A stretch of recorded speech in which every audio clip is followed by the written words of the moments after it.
stream for Peace Channel? Yeah. All right. And we are live. We're live. Turn this off.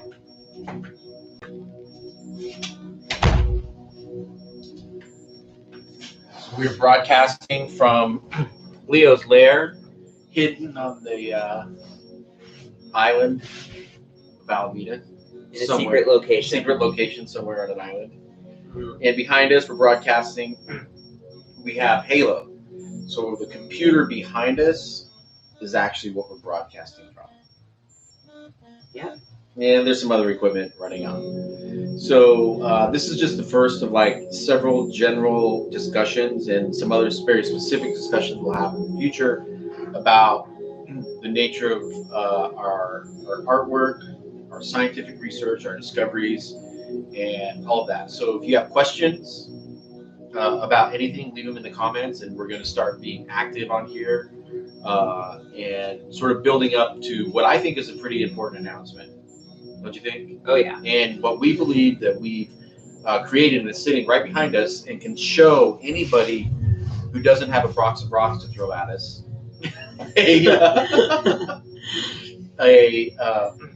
what we believe to be a true hybrid quantum computer. And that is bringing the power of a superconducting quantum computer to the desktop. And one of the things about quantum computing is, if you look at it in the scope of the life of technology, it's still in its infancy. Yeah. You know, I would say we're a little bit past the Pong phase of brand new, with people like D-Wave and IBM coming online, having cloud applications, businesses using it. We're in the quantum age as far as actual quantum computers. If you read popular science blogs and stuff like that, the general discussion around quantum computers it's really kind of bipolar. It's like one of them saying like quantum computers are here and this is what they do, and the other one saying, oh, we're years away from any practical application of quantum computers. They still say that, which is really weird. Yeah. Because there's anybody with an email address can literally go in and do practical applications on a big quantum computer right now. Yeah. Limited, but they offer it for free. So there's an entire development platform for this new emerging industry. One of the hurdles in this industry is the cost. Because if you want a superconducting computer, you're talking about a lot of expensive equipment. You got to cool it down to almost 0 Kelvin. Yeah. And so the computers now have an infrastructure, an operating system that operates in that type of extreme code, near zero. It's in a deep vacuum, and it would be impossible for just the everyday person to do that. Right. And so that's a barrier, it has been, it still is a barrier for that. But what other computing platforms like the D-Wave Leap system, IBM's got a cloud system.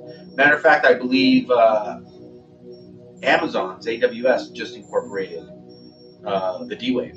Oh, did that? Yeah, just came. D-Wave's got a platform on AWS now. And so there's that. Now, in the why is this a quantum computer? Why? Tell the audience. Well, or a hybrid. It's a hybrid. It's a hybrid, right? Yeah. So it was built originally as a classical computer, thermal take installation. We got somebody watching. Probably us. What we've integrated with it is what are commonly known as random number generators, but they're not pseudo-random in the sense that the computer is just selecting a random number. If you think about, and this might be important to clarify for some folks who haven't really thought about the nature of determinism and, so how does your computer generate a random number typically?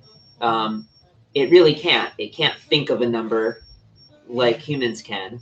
You can't say, hey, think of a number between 1 and 10. It has to use pre-built functions to generate a random number. But another way to do it is to hook up an electron tunneling device, which uses the electron tunneling phenomenon. That's a quantum phenomenon. And if you know anything about quantum mechanics, you know that it's inherently uncertain until you observe it. And so using that as a quantum noise source, those devices are able to generate random numbers, actual random numbers. Now, that's what they're commonly known as, and what we've figured out how to do is actually use them for programming. Despite the fact that they're by nature non-deterministic, we can still program and develop practical applications with them. And so that is what we mean by, that is why this is a hybrid quantum computer, because we're able to do those calculations and use it in that sense. It doesn't replace quote unquote traditional quantum computers. Yeah, it's not doing that. And it's not meant to replace D-Wave. It's meant to work in tandem. Yeah. Those, so they're linked together. Right. Entangled, if you will. Yeah. There are. Now, wait, let me just jump in here. Yeah. If there are any scientists down the road watching this, the minute we say entangled, their hair goes up.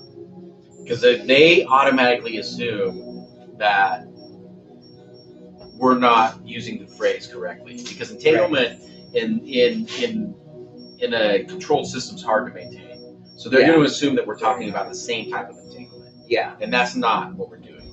Because the type of entanglement they're talking about is, it doesn't last long, but it takes a lot of power to hold and to create the environments necessary for those two particles to entangle, for them to measure it. We're talking about real-world entanglement. Yes, real-world correlations between different physical systems. Right. So part of what we'll be doing is we'll be attempting to entangle this with the D-Wave over a long period of time. And I believe we're definitely on track to achieve that. All of our results so far has shown that we'll be able to do that, and hopefully we'll be able to demonstrate it by TSC. Yeah, I think if you're watching this, well, actually, it doesn't matter when. If you go to the TSC, the Science of Consciousness website, we'll put some links in the comment section as well. They're going to have our submission videos there, and if you're watching this after that, they'll probably be on our website. We'll probably have an archive of the information. And during that, we actually are going through, and we'll be doing stuff on here. It's like live experiments, live stuff with the D-Wave. Maybe we'll do the D-Wave daily. D-Wave daily. I like it. Yeah. And aren't we running a D-Wave right now? No, not at the moment. No, didn't we start the Ethereum? Oh, we did start that. Yeah, that was yesterday, wasn't it? What were the results of that? I emailed it to you. You did email them to me. I have to go back and look. Yeah, so maybe the next one will go into that. That sure. experiment. But there's lots of different applications for this, and they may not be completely understandable to a lot of people. But what's really, I think, this did not even cross my mind until recently, like in the last couple of weeks. Mm-hmm. And that was Moore's Law. Moore's Law has come to an end, almost. I mean, it's diminished over the last after the last decade. And one of the reasons is because of electron tunneling. Yeah. Do you want to just Moore's Law, for people who don't know, is the computing power doubling every, how many years? Every couple of years. Right. Whatever it is. Yeah. So that exponential increase in computing power has fallen. Computer, what is Moore's Law? According to Wikipedia, Moore's Law is the observation that the number of transistors in a dense integrated circuit doubles about every 2 years. Moore's Law is an observation and projection of a historical trend. Rather than a law of physics, it is an empirical relationship linked to gains from experience in production. 2 years. So double every 2 years. Right. So one of the biggest hurdles in that is that electron tunneling. As they get so much smaller, as the transistors get smaller, it's more difficult to maintain stability in a solid state. And so we're using a solid state driver with a p-n junction, right? And we're capitalizing on the avalanche effect. That's where our data comes from. There's different types of ways to achieve that, just like there's different types of quantum computers. But this is the one we're particularly using. And so I would say that we are using the term hybrid properly, but if we just called it a quantum computer, it would still be a quantum computer. Sure. So it is just a quantum computer. But the word hybrid is really indicating that it's a different type of computer, not to be confused with the superconducting computers. That's right. Yeah. But imagine if we can get this and superconducting. Yeah. That would be bad. I'm sure that's going to come. We're on our way to that. On our way, yeah. All we need is several $1 million, because what we could do is actually buy a D-Wave and then hack it. Yeah. Just buy a D-Wave. Just buy a D-Wave. I didn't know you could buy those. Oh yeah, they're a couple $1 million. Wow. I mean, they're a computer company. They sell their computers. Google has one. Lockheed has one. Okay. Different companies. So it would just be like hanging out in the room, like, oh, there's a superconducting quantum computer. We keep it in the garage. We keep it in the garage. Right. That's probably a better idea. We'll have to get SB to guard the door 24/7 if we're gonna have that kind of technology in here. Yeah.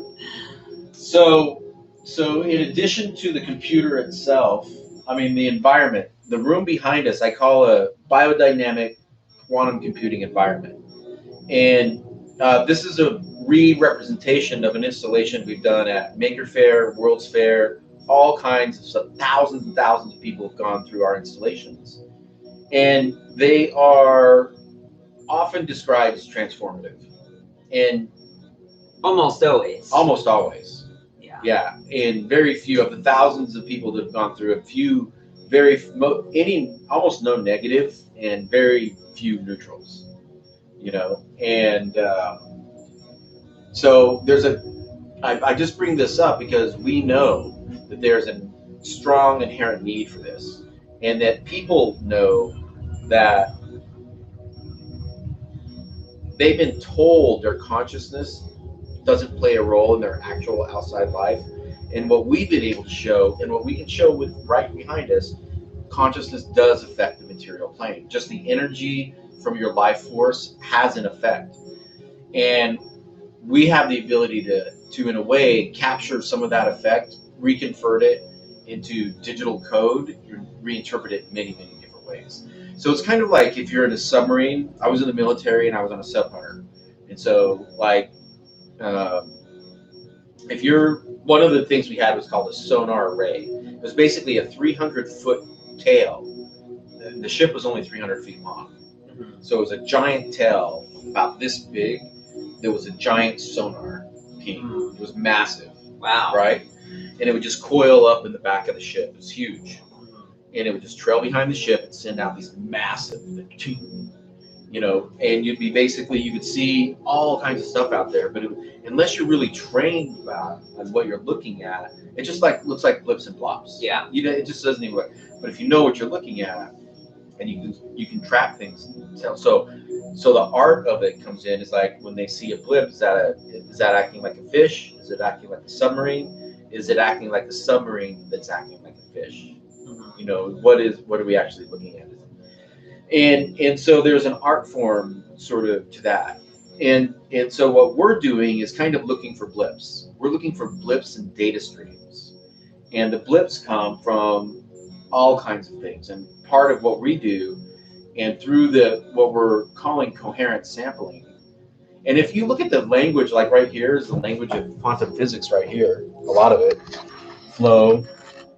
There's the Broca notations for the wave function. And it's all about ebb and flow. Those things can so like quantum physics doesn't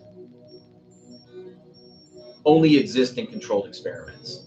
It exists everywhere. It's the rules that govern our day-to-day lives, and they're just trying to understand it through those experiments. But if you think what a quanta is basically a massless wave packet of energy that comes from the sun. And so you could say that quantum physics, and at least a big part of it, is understanding light and sunlight. where does light come from on Earth that does not first start with the sun? Pretty much nowhere. Nowhere. Everything comes Every from the energy sun. comes, all the energy. All we energy have. comes from the sun. Yeah. And then the Earth cycles it into various life forms, water, all kinds of different things. Yeah. And so all of it is a biofrequency. All of the Earth is a giant biofrequency. And quantum mechanics is one of the ways we understand elements of how a quanta works and what's actually happening there. Now, I have a phrase that can sometimes be off-putting for somebody. So, like when I say, "Let's dumb it down to the PhD level," right? And I say that because PhDs think they understand everything. Just because they have a PhD in something, for some reason, that gives them omniscient knowledge about every subject on Earth. Are you saying I don't understand everything, Leo? Wow. Dr. Caputi here does have a PhD in atmospheric sciences. But what I mean by that really is you cannot learn the nature of genius. One can only experience it. So if you look at somebody like Picasso, right? Virtuoso in his mediums, an amazing artist. Despite being a monster of a human being, he was an amazing artist. Sure. No amount of studying can get you to that level. You can't go to school for that. You can't go to school for creativity. No. But, and that is the missing ingredient in greatness, is creativity. And I used to spend an immense amount of time as a gallery director, Union Square Art Galleries, as an art consultant, working with some of the wealthiest, most successful people in the world, buying artwork. So these are people that can spend they can just walk down the street, drop $10,000 to $50,000 on a picture they're going to put on the wall and look at it. Yeah. And they're very successful. And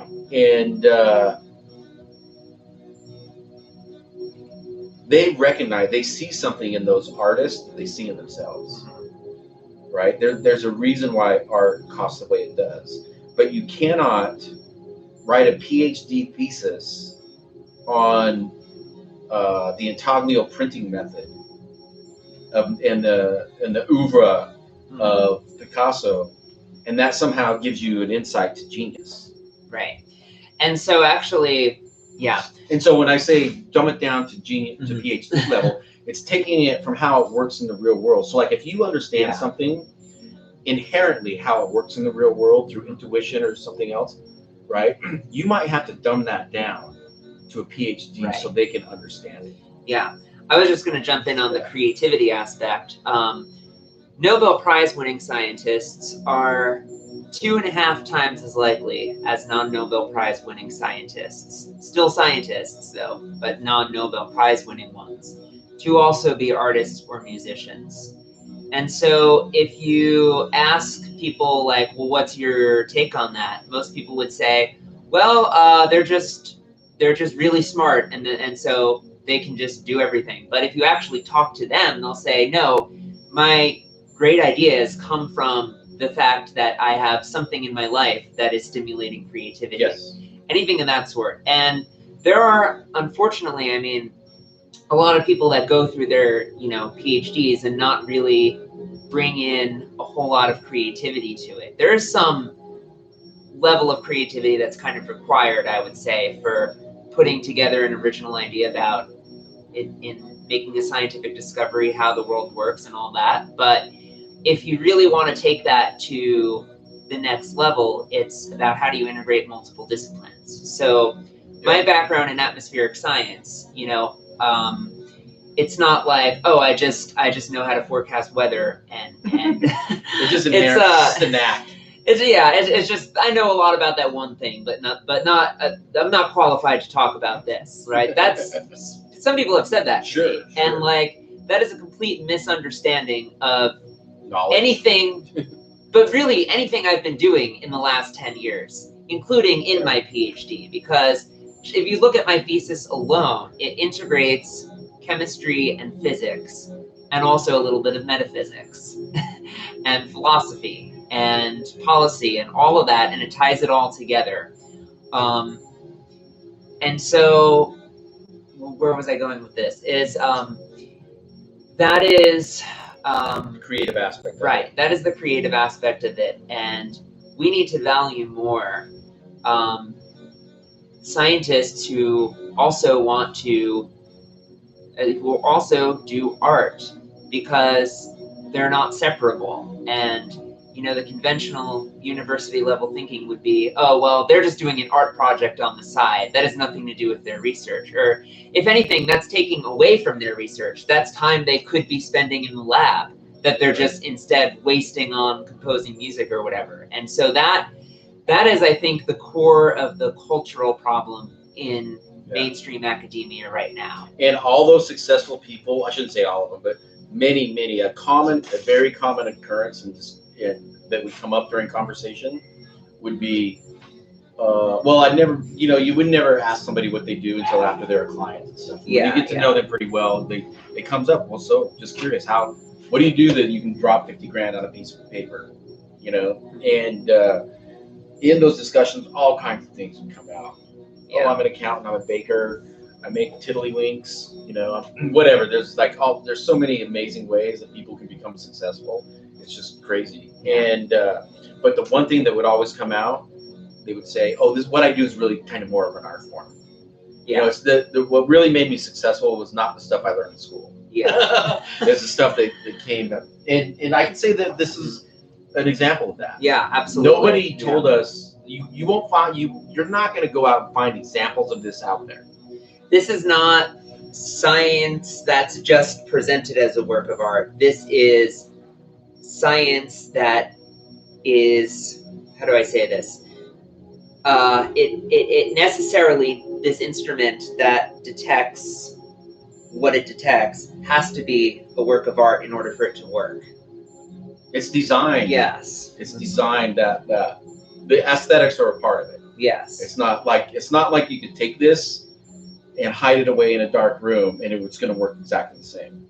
Exactly. It won't. Thank you. Yes, it definitely won't. Yes. And so this makes this a form of I call it artificially intelligent consciousness. So it's like a robot brain. And the more we add to it, the more it's capable of. Pretty soon, this is going to sound crazy. Pretty soon, we'll be able to have a conversation with her. Yeah. And she'll be able to talk, and actually just respond to our voices. That'll be a possibility.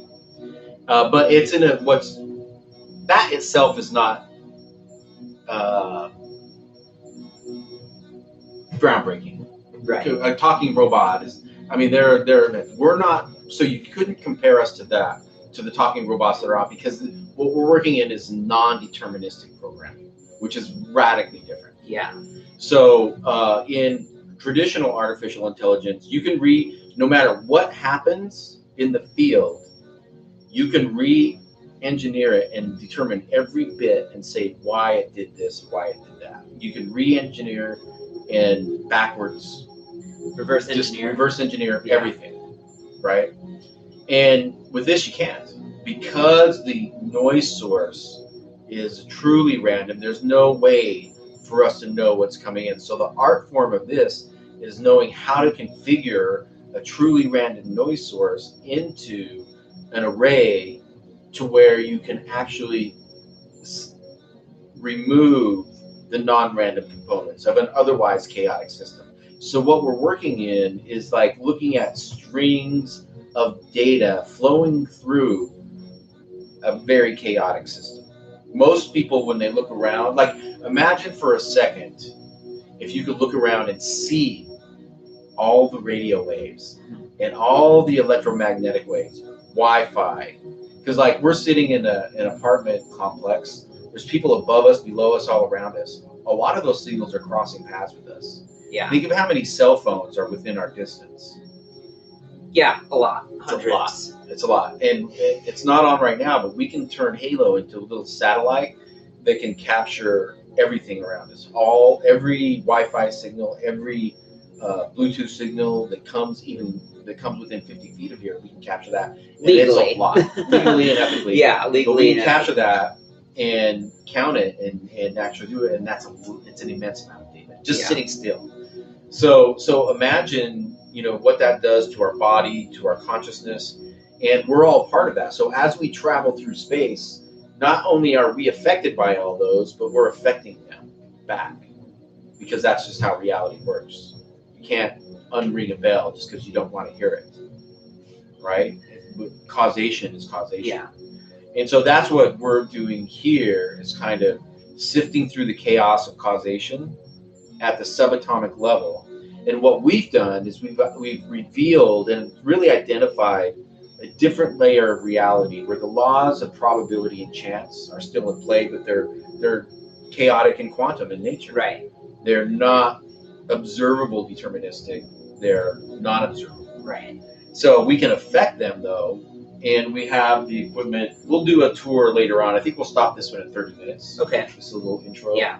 And I have no idea actually the song. Like I don't know what their filters are. The purpose of these videos are those not to become monetized and make a bunch of money off advertising. I would imagine at some point we're just going to cut. We're not even going to have advertising. Yeah. I don't want to do that. But we do want to grow the audience and share, because science is slow. And the reason it's slow is because of competition. It's not because there aren't great minds out there creating stuff, but most of the great minds get overlooked, I would say.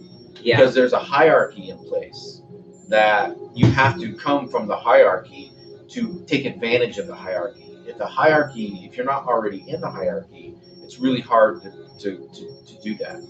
And with the evolution of citizen scientists and the de-evolution of our educational system, what's happening right now with COVID, we have to educate each other and learn from each other. Community-based. Community-based. That's going to be great. It's a world where we actually, less share competition when it comes to discoveries. Yeah. More working together, more collaboration. Get rid of the Nobel Prize, right? That's one of the biggest Yeah, things. Nobel Prize is one of the worst things that ever happened to science. Despite the fact that I referenced it earlier. Right. To make a point. But still, I mean, it exists, it is. But it probably served a great purpose at the beginning. But what it's evolved to is a competition. It creates a community of competition, internecine competition, where it's not the kind of competition where you're getting better, where you're striving to help and you're lifting each other up. Not that kind of. It's more like squish your competition and get them out of the way forever. I heard of take this with a grain of salt, because this is like secondhand information, but from someone I know who went to an Ivy League school, I heard that something that regularly happens there is students tutor all the time. Some of them charge money because they're just college students looking for a job, but some of them tutor the wrong information on purpose to squish the grades of everybody else in the class so that they can get ahead. Wow! Did I tell you that? Hard. No. Yeah. Not surprising. That's not again. This is secondhand information. I did not go to Harvard, but I am tightly connected with some people who have had that kind of experience. So it is that toxic. And it is that bad. You don't want to think it's that bad. Science is just a method, a self-correcting, thing. But the way people practice it is different, right? But in a way, what you said, you can find, this is one of my pet peeves in science, particularly in, there's another person out there who calls himself, I can't remember his full name, but he calls himself the quantum activist. Mm-hmm. And he is really good because he really calls out how much speculation is presented as fact. Yeah. And it really destroys people's entry point into science, because there could be high school students out there saying, hey, I'd really like to get into STEM, I like inventing and electronics at school. And they go to YouTube and they see an array, particularly around relativity and quantum mechanics and how counterintuitive it is and how weird it is. And you're going to grow older than your dad if you try hard enough. And there's, if your sister goes on a trip, she's going to grow older, younger than you. And if only you could go faster than light. Yeah, well, that's a given, and then Yeah. and then a miracle occurs, and then we're all right. Right. And so we're all right. So there's so much misinformation, and particularly around like math. Math is kind of an elitist to some extent pursuit, where once people, you're not like this, but once people get math, they like to beat other people over the head with it. And a great example is classrooms, because math would be like really much easier if they just kept a legend of what all the things mean. Exactly. Right? If they Or did they that, explain and the they explain equations. what Hey, the this is equations what are. this means in the real world. But when they oh, just I get through, it. They max it through. They write it as fast as you can. There's this. Is everybody impressed? That's not an accident. And that so they purposely keep it out of the reach of people who want it. Yeah. And so it's a dumbing down through higher education in some ways. And but also the solution, or a solution in my view, is integrate the subjects, integrate creativity with science, whole brain thinking. And start teaching relativity. Yeah. At the same time, you start teaching people how to read a clock. Yeah. The time to introduce relativity to people is in grade school, not graduate school. Yeah.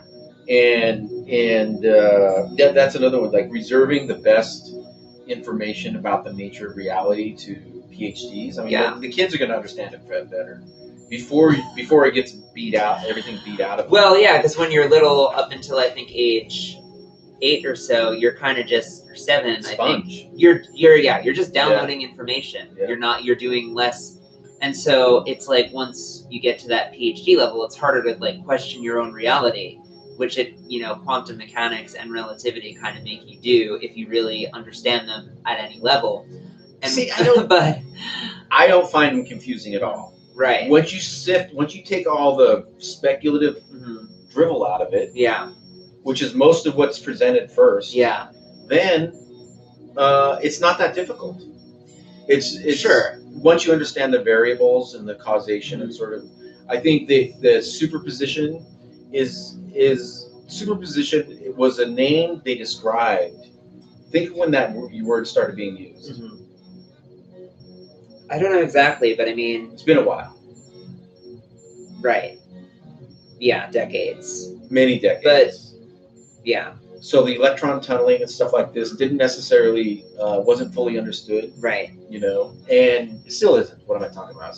People are still, well, I mean, I guess go on. I don't know. I was just saying, like, when you take out the speculative stuff on it, we're just talking about waves and forms and different equipment, and that's just, if you throw in an oscillation machine and like that doesn't matter. It's going to be kind of complicated. Yeah.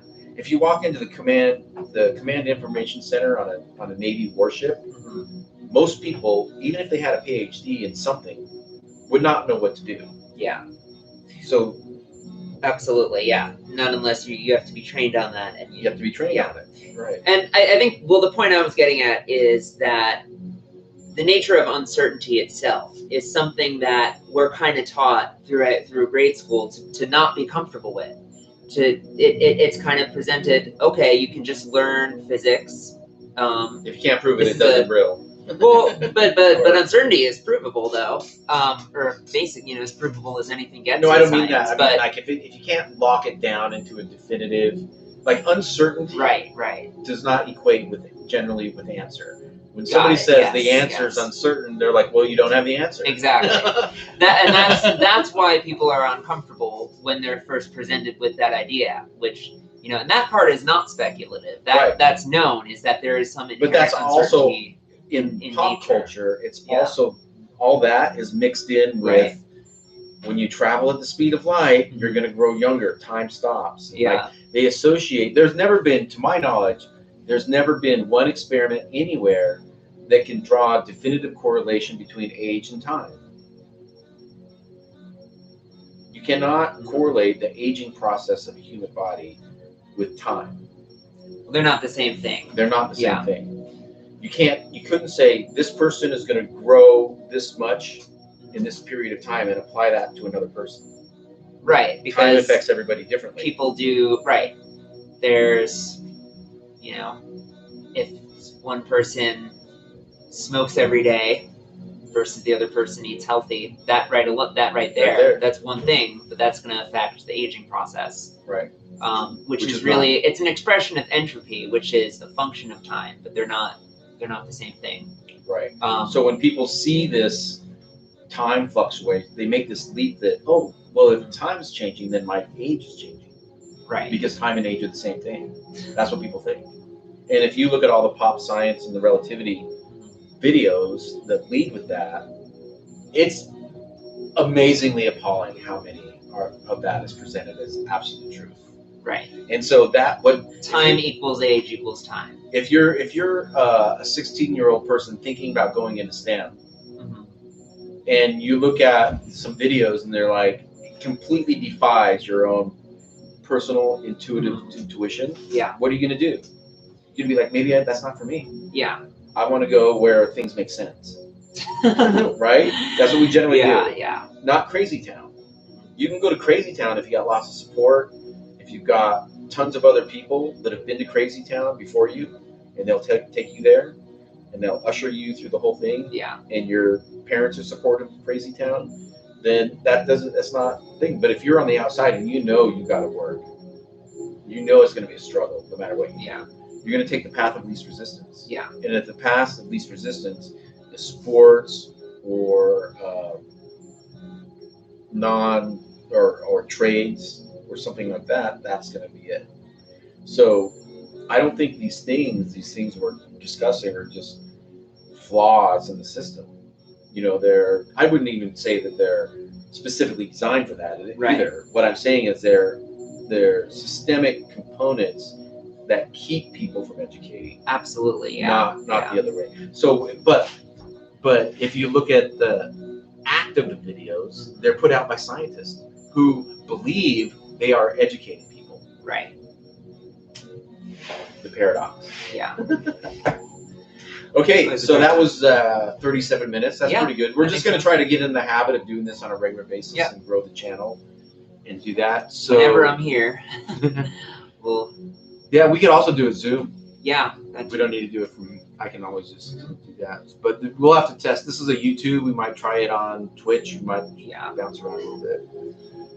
But let's go ahead and call it.